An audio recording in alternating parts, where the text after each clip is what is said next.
The process to get composite behavior will be based around, one, the fact that we have roughened the surface to about a 3/16 inch profile. We've added some additional reinforcing steel.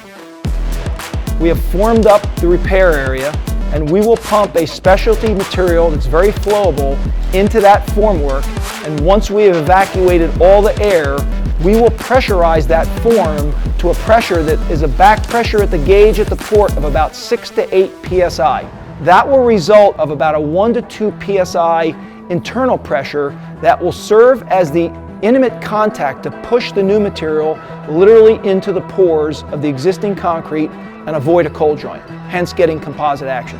Release the pressure, release the pressure.